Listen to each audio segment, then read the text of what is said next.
So as we've released individuals, as we've asked the question, what's your heart, what's your passion, how they then express that is massively different, because every person in this little mix, every person, every one of you sat watching this tape, different fivefold ministries, some apostles, some prophets, some pastors, some teachers, some evangelists, different personalities, extroverts, introverts, feelers, thinkers, judges, perceivers, intuitive, sensory, different ways, and those different combination of ways, different strengths, different natural giftings, aptitudes, abilities, graces that the Lord's given you, and different resources in terms of time, money and effort. So there's not one size fits all in terms of leadership. There's not one size fits all in terms of our response to the God-given passion and heart and call that God's placed on our life. Some of you will know that already. Some of you will be sat there today thinking, I know what God's put in my heart for now and for the future. Others of you will be sat there feeling sad because what you realise is hope has been beaten, has been lost in that place. And you need to know it has not lost ultimately the battle. There is still hope there. Or some of you will be sat there thinking, I don't know, I need to actually think about that. But your responses will be very, very different. And one thing that we've learned is not boxing people, not boxing ministries, not boxing communities. So think out, think beyond, think differently.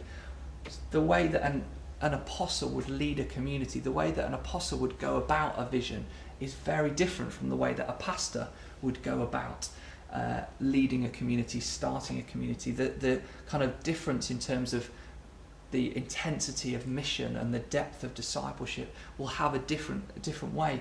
Introverts and extroverts lead differently. There's so much around there. Young adults who have a wealth of time lead differently to young families or people in the workplace who have more constraints on their time. So there's lots of differences. So don't look at someone else across the room as you listen to this and think, they do it that way, I should recreate that. And I will keep saying it, we don't want you to recreate the models of leadership and community that we have in Sheffield. What we want is for you to hear the call of God, read Acts, and think, I'm going to step out in faith.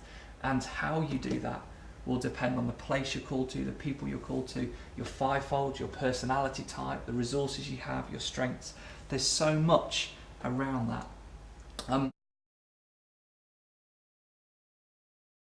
So we're going to hear some stories. The first one we're going to hear is from Lindsay, who is one of our community leaders. So she's just going to talk. I'm just going to ask her a few questions so that you can get a sense of someone who is in a similar position of being sat where you're sat. So first question, Linz, why did you do it? Why did you start your community? What was the process that kind of got you to just getting it going?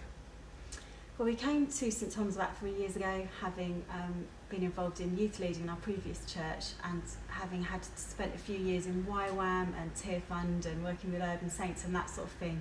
So we had a natural passion for international people, celebrating different cultures and that sort of thing.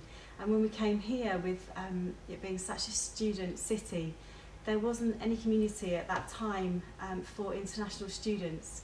And so it just was a need really, and as we were experimenting and talking to people during Freshers Week and stuff, it was the international students that actually seemed particularly open and wanting to understand about English culture and chat to you.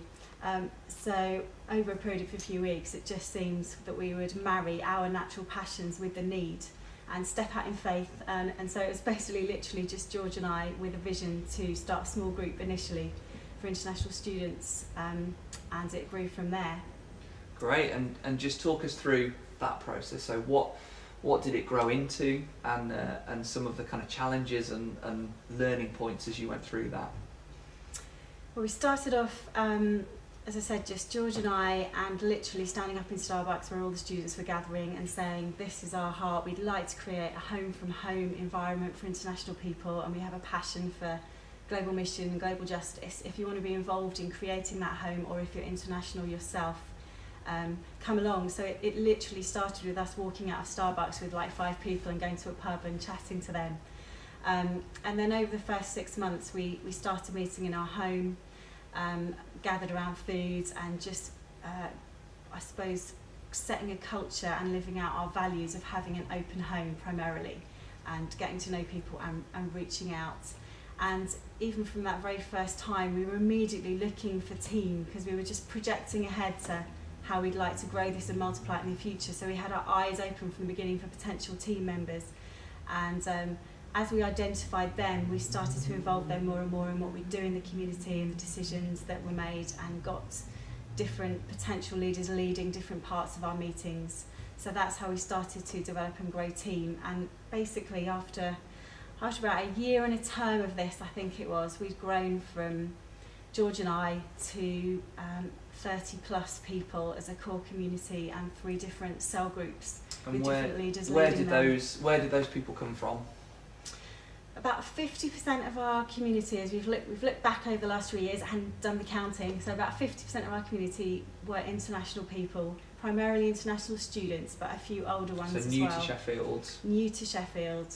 So that was really exciting, because God really met us in our prayers that we would be a receiving and ascending community for internationals. We also had quite a large group of medical students that joined us that became a cell group in their own right, and they weren't international but they were unchurched.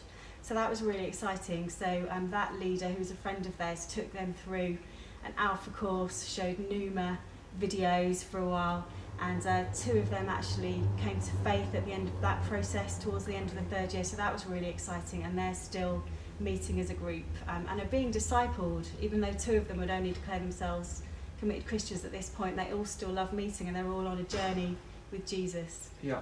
And you talked about kind of meeting as a community in cells.